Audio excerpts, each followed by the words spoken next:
Greetings, everyone. Greetings, everyone. My name is Jeff Long. I'm here with my esteemed fellow Johnson Wales alumni, Gary Johnson. A very special episode. Well, not an episode, more of a special kind of A thought mini about sewed. in yeah, like a mini. So we don't even count this as episode 129, but there was some very big news that happened in the world of NBA. Golden State losing in the fashion that they did. Klay Thompson completely a no-show. I mean, what more can we go for? But sir, how are you doing today?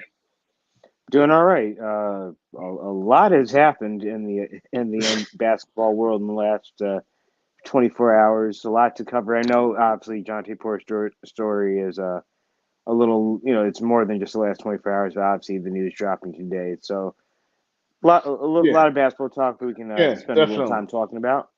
definitely. Let's get to John T. Porter, which when you look at the details of it, when you are, well, for those who don't know, to any of our listeners, he got suspended, or no, he has a lifetime ban Banned for from life. the Yeah. game for life. So that means he cannot be affiliated to NBA in any NBA games whatsoever. I don't know if he can be an attendee, but that's no here nor there. But still, crazy.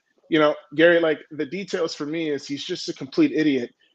Would you feel free? I will leave it to you, sir, to give your thoughts and just have fun. Just be Gary Legend. Like, first of all, like, what's the deal? How many like siblings do we see that have that play like in the same sport as their more talented brother? They don't really amount to much. You look at like Taylor Griffin. I think the best of all the siblings is like Seth Curry. As far as like Seth Curry and Gerald Wilkins might be the best sibling of a superstar player ever. And you know, I'm not say by no means am I saying that John T. Porter was going to fall along those lines, but that's got to be an embarrassment for the Porter family, for Michael Porter Jr. as he's preparing for his playoff run. Um, it's I can't even call it an unfortunate state of affairs. This is stupid. Like you you provided insider information on your own health and allowed people like their prop bets and everything that were directly correlated to his gameplay and lack thereof. And like it's like in this day and age where Shohei Ohtani is getting, was getting looked over and essentially audited for the actions of his interpreter, like everybody would be on high alert, and this guy really didn't seem to care, didn't seem to understand, and it's unfortunate, but it's necessary. It's not even a matter of like the quality of play. He can't be trusted to play the game of basketball for the NBA. You never, if he misses a free throw, is that intentional or is that him just not being able to connect on a free throw? If he's supposed to score 10 points a game, he's scoring eight.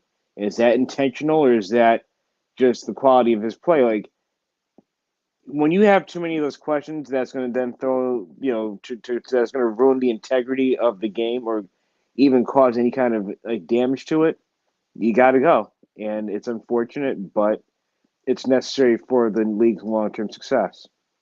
I think you sum it up on that. And like me, man, I look at things like I'm definitely a big picture type of guy. And you look at the larger picture as far as the NBA deciding to sleep with the devil, and the devil is betting. Mm-hmm. That was a very slippery slope when they decided to do that. Here at the Footprint Center, they have a FanDuel bar where you can go and make a bet on an NBA game right in the arena, right? Like you didn't have that 10 to 15 years ago. So I think that there are more situations like this that are happening that have not been caught yet. I think that he's not the only one doing this. No, I highly doubt that he is the only person to do it because even in the NFL, there are people who still think they can get away with it and they keep doing it. This is not going to be the last time. But I want to throw it to you, Gary. Do you feel that them laying with the devil, professional sport teams and professional sports leagues in general, do you think it was kind of a mistake that they just decided to even go down that route? I think it was a damned if you do, damned if you don't type situation because the legalized betting, gambling. it's growing whether these sports leagues like it or not. You know, it's now everything's on the table, but would you prefer things on the table or still things under the table where it's underhanded seeding? We don't know exactly, if everything is legit, if what we're watching is real. So for all these sports leagues, it's almost become the necessary evil to kind of embrace gambling, embrace the online betting and all that. To your point, you have the footprint center there in Phoenix where you can do the bets at the bar there. Like this is all part of culturally what we built. This is the monster, and now it's on the heads of all these leagues. It's on a Gary Bettman and Adam Silver and Rob Manfred and Roger Goodell to police what's going on in their leagues. They want to get in bed with these billion-dollar industries. You have to do the legwork as well on that side of it just to make sure that the integrity of the game is not being compromised. Yeah, no doubt. And I think that like within professional sports leagues in general, I think that we as fans just think about the game itself, but there is a history. There's a beautiful history about NHL, MLB, NBA, NFL. All of them have rich of just talent. I believe in the institution of professional sports. It's professional North American sports because I feel like we have set the bar for what professional sports teams should be and what sports should look like just in the world in general, right? And you look Right. at the global footprint, but I don't know. That's going to be a very interesting one. But anyhow, let's get to this. Man, let's get to this LA Pelicans game, man. God, I was looking at Zion and he was killing our Lakers, going for 40 points. And then when he went to the back, I'm just like, I felt bad for him just being a Duke man. But also, if he had stayed, they probably would have won that game. Just thoughts, man. Thoughts on this. I could go so many different directions with this one. It's almost like every time Zion Williamson takes that step forward into superstardom, he takes two steps back. And it's very rare that you see it happen in the course of one 48-minute game, but that's exactly what we saw last night.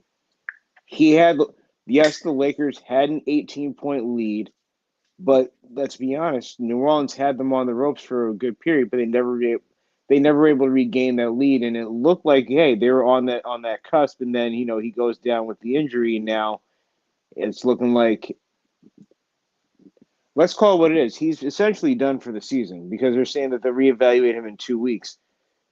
I don't see them potentially.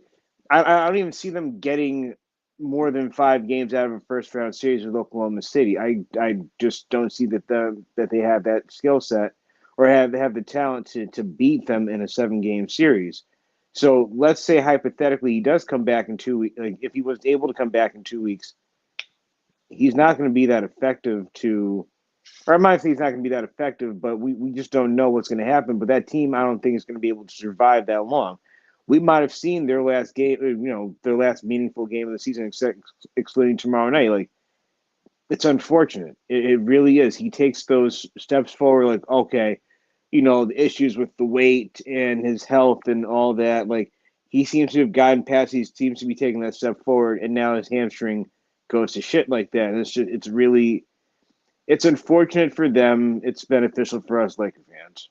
No doubt. And they did a contract. They amended his contract to where with like a weight clause where he had to meet certain um I guess he had to do certain number of workouts or had like a weight requirement that he had to abide by, or some of that guaranteed money wasn't going to be there. But he played 70 games this year, which was the most in his career. He put up 40 points. He had almost a triple. He had a double double in that game. So when I look at all of those variables, I'm going to give him a pass on this one because it just showed that he actually put a little bit more effort in his weight and hiring a personal chef and making the changes. So I'm going to give him a little bit of a pass on this one, but it is unfortunate because he needs to be on the court because when he's playing, the team is so much better. When I look at the Lakers, on the other hand, there's a lot of questions about whether they should have lost that game and potentially playing the Oh, Kings, but I think they would have lost that game because the bonus owns AD in the post. And if AD is not relevant, they're not going to be able to win that game. But um, these Lakers. I mean, thoughts on them and just overall thoughts and just them even playing Denver. 'Cause this one is going to be can they even get a game out? I mean, they haven't beat them in like a year and a half. I mean, that's pretty bad. As far as the win last night, it was it was at least it was a very balanced attack. You got 20 and 15 from AD. You got 23.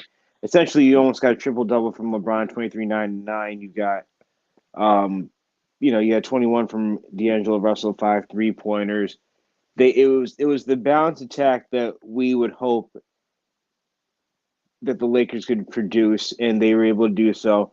Now, I know most people say, "Oh, they should have, lost and played and tried to play Oklahoma City in the first round." But the reality of the situation is Sacramento's on fire, and you could have easily now played yourself out the playoffs had that fallen in that direction. I think they had to do what they had to do. They didn't. I don't think they necessarily cared that it's Denver in the first round. Do I think that they'll win the series? No, but I think that they will. I think they have more of a fighting chance than most people, most prognosticators are giving them. I see the series not being it'll be a very closely contested series like last year, although it would end up in a sweep. I think that the Lakers can get a win or two, especially at home against them. And I think, yeah, it'll go 6 games, but I do think Denver wins that series. I mean, it's better that they were eventually going to face them at some point. So Right. it's better to do it when you're fresher, when you hadn't had gone through two grilling playoff series back to back against Memphis and as well as Golden State. By that time, I mean, they're just out of They gas, they emptied the tank for those first two right? series. And granted, both those first two series only went, I believe both series went 5 games. So it wasn't like Yeah. they were super tested, but this is not a spring team of spring chickens. These are some well seasoned veterans on there. So as little if you can get the series wrapped up in a sweep more than anything else, it's going to be beneficial for your elder players long term. Oh yeah, no doubt. And D'Angelo Russell's been averaging 21 points in January. So Right. now right, like Gabe Vincent now is starting to come in the fold now. You didn't have him. You didn't have Dimwitty, right? You didn't Mm-hmm. have Russell playing just completely lights out, And stretching the let's not floor. and let's not forget Austin Reeves. Exactly. He's good to give you anywhere from 13 to 18 a night to help bolster that offense. Like And this that, is a yeah. team that's better equipped to play a Denver Nuggets team in a 7 game series. I still think there's nothing that I mean. I heard it from Tim Legler this morning. Every team has a Nikola Jokic problem. Who are you putting on him besides like Wembayama? Like who else are you putting on him that could possibly just slow him down a little bit, not even stop him? It's almost impossible at this point. So, everybody's going to run into that issue, but I still think when you look at talent for talent, the Lakers have a puncher's chance to win the series. I don't think it'll happen, but they'll certainly make it a lot more of a series than I think any of us are giving them the chance to. I mean, when you put their roster up and their questionable rotation, because this rotation doesn't have Bruce Brown, right? Doesn't Mm-hmm. have Jeff That Green. So the bench, exactly. so the bench is rather improving, right? So now Achimura has some flow, right? Like Austin Reeves is another year older. Those games were not blowout games last year. They were None of all them. close, It was right? it was as close of a 4 game sweep as I've seen in a really, really long time. Exactly, exactly. And so that's the thing, right? They sometimes make careless decisions with the ball. They make dumb passes here and there. Jamal Murray and Denver capitalize on that. So if they can Mm-hmm. like quell the turnovers, uh, Denver's Denver. You got to let Jokic go off and shut down everybody else. That's what it's going to really Basically, come down to. you're Yeah. right. But all right, man. But all right, let's get to this. Let's wrap up here. Let's get to the Sacramento Golden State one. Um, I mean, there's two different ways in which you look at this. If you're in the camp of Sacramento, for them to blow out Golden State after Game 7 when Steph Curry dropped a 50 burger on them to eliminate them in Game 7, that was kind of vindication for them. But when you're looking at Golden State's situation, they fumbled the bag, man. They fumbled the bag. They had some nice young players that could have kind of balance the aging veterans, but they didn't capitalize on that with Weissman. They messed that up, and they Yeah. found themselves in this situation. But you just overall of the game, and is Golden State's dynasty over? I mean, is Golden State's dynasty over? That it's a bit of a loaded question because everything in you says yes that they're done. You looked at Klay Thompson last night; he looked like he was done. First time in his career that he played more than 12 minutes and failed to score a single point. Um, you know, there's a lot of like, you said, you nailed all the younger players that they had on their team that they could have built around, like, or helped, with Steph Curry. It's not turned out the way that they had hoped or anticipated. Um, and the reality of it is, Chris Paul was very much a non-factor when this season he was brought in to be that extra help for Steph Curry, and it never materialized. So you're right; it was poetic justice for Sacramento. I think to be able to exercise that demon is huge for them, and I think especially with the injury to Zion, that kind of opens the door for them to get that 8 seed and make that first round series with Oklahoma City far more interesting than I think any of us really realize. I think that's going to go 7 games as well. But going back to Golden State, they need to find another superstar to help complement Steph Curry's play at this stage because it's not Klay Thompson. And it's weird saying that because Klay Thompson averaged 21 points this season. Like it's not like he fell off the edge of the earth. He's averaging 2 points and is Yeah, a complete non-factor. Like he's still a bucket out here. He just had a really he picked an inopportune bad time to have game. a bad he Oh picked an yeah, inopportune time to have a bad day at work. That's what that boils down right. to. And I still think Sacramento was going to win that game just because I think they were younger, healthier, and I think the allure of the playoffs from last season is still fresh in their minds, and they want to go back and possibly see and put and try their luck this year after finally making it back last year. So as far as Golden State is concerned, is the dynasty over? We said that in 2020 when they won 15 games and Steph Curry was gone, Klay Thompson was gone, KD was gone. We said that about them in 2021 when they lost in the play into Memphis. But Steph Curry said, "Get y'all's now because we're coming back." And what happened in 2022? This Warriors team that, by all means, but for all intent purposes, should not have gone as far as they did, beat Boston in Boston and won an NBA championship. I'm not saying that they're going to get back to that point, but if we're going to sit there and throw dirt on them, I think it's a little premature. I hear you. I respect you, my good friend. I got to give you a little bit of pushback. I think this is a different bag of mixed goods this go around versus last time. One, they're 3 to 4 years older. Right. Um, Two, they're 3 to 4 years older. Father Time is undefeated. I agree. I think Klay Thompson, I do agree, is still a good bucket. When you can shoot, you should still be on a team. And he's one of the best 3 pointers to ever walk the face of the earth. So I He, think if they he's continue one that of the achievement, best of this yeah. generation. He's one of the best pure shooters. He's right up Oh there yeah. in the Oh yeah. top five category. Oh So yeah. Oh yeah. Like at this point, he is not a 35 to 40 minute a game type of guy. He's starting. can't be. He should have started. He could be a good sixth or seventh man coming off the bench still. But what I will say is that this team still won 46 games. Well, first off with Klay Thompson, in 795 games I heard, there was only 5 times where he did not score a single point. So I still want to give him some And the credit for what he is and what he's accomplished. in those games, he was either injured or he was kicked out the game. That's Yes. li- So that's literally been it. So the last time he's played at least 12 minutes of a game that he wasn't ejected from or injured, to have that streak come to an end, it's impressive, no doubt. yeah, So yeah. So I mean, it's one of those things. They still won 46 games and they still got 10th, right? So I know there was a bunch of other teams jumbled up, but OKC's not going anywhere. Denver, all of them are still relatively under the age of 30, so they're not going anywhere. I mean, I just think it's a little bit different. But I will say, if they can somehow maybe trade Wiggins, right? Maybe offload that contract. Maybe if they can get, play Kuminga a little bit more and get a little bit of youth, with Steph Curry still playing at a high level. Draymond Green is still a good defensive player. And you just think he missed 20 games this year. I'm just saying he missed 20 games this year. Imagine if he played at least 10 of those games. They might not have even been in the play, and they might still be in the playoffs. I'm just saying. I'm just No, saying. that's very it's He very missed true. 20 games. I'm just saying, like those 20 games could literally be a difference of 3 to 4 wins that put them at 50 wins.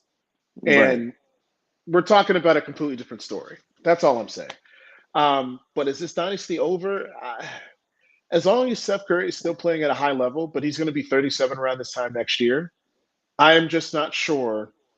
I'm just not sure how I'm feeling about their future prospects with just all the other young incoming teams. Like I said, I think if you give him, so you said you trade Andrew Wiggins, if you can figure out a way to offload Wiggins and Chris Paul and get a quality player in there, like I'm just throwing this one out there. I know they would never trade within their division, but let's say Phoenix doesn't like what's going on there and they decide to blow it up and start from scratch. I can see a Devin Booker playing alongside of Chris Paul. That's a new Splash Brothers that I could see going taking over the league for a couple of years. Like those options are out there. Like there are definitely ways to tinker with this team to help them get to that next level, or at least to keep them relevant in the West. So by no means are they done, but I think as they were currently constituted, they're not going to win a championship or even come close to it anymore. I mean, I have Steph Curry as one of the top 15 best players to ever play the game, right? Facts. So, like, when you have a LeBron James who's a top 15 player, when you have a Steph Curry still playing at an elite level and he can shoot, I mean, if you make a trade or two, I don't see any reason why, if you can offload Andrew Wiggins' contract, that saves you $50 million. If you can get Klay Thompson on the cheap, fill it in with a couple other younger guys. I mean, Steph I Curry is that type of good player. Good. no, so I think what the biggest thing that Golden State's management is going to have to do, what Mike Dunleavy Jr. is going to have to do, you're going to have to sign Klay Thompson to a far more a team friendlier contract. Absolutely. And if he can't accept that, because Gotta let him I go. know I know Steph wants them to stay together. I know Draymond Green wants them to stay together. That's all well and good, but if he can't accept like 3 years, 45 million, let him play someplace else. It's okay. Yeah, facts. Facts. But all right, sir, appreciate you coming on. I know it's kind of a last minute thing. I'm sitting here watching this 76ers Miami Heat game. Got Miami up 89-88 with 3 minutes left to go. So I tell you what, man, Philly's going to be. I'm telling you, if I'm Boston, I'll ask you one more question. If you're Boston, who Mhm. would you rather play? Would you rather play Philly or play Miami? That's a tough one. I think honestly Philly, because Joel Embiid is still compromised and he's playing a good game and all that, but if he's the least bit compromised, they are beatable. I think with Miami has proven to be an Achilles heel for teams in the playoffs, especially like a team like a Boston. So I think they're a little gun shy from last year. I would go of the two, the easiest route's going to get you to the next round is going to be Philly by far. Okay. All right. Well, hey, I like it. I like it. All right, sir. Appreciate you. Looks like you're ready to pass out. Uh, it's been fun chopping it up with you, buddy. Don't Absolutely. forget, guys. Don't forget, guys. Next Monday, NFL draft, mock draft. Be out there. Be there. Be square. Peace.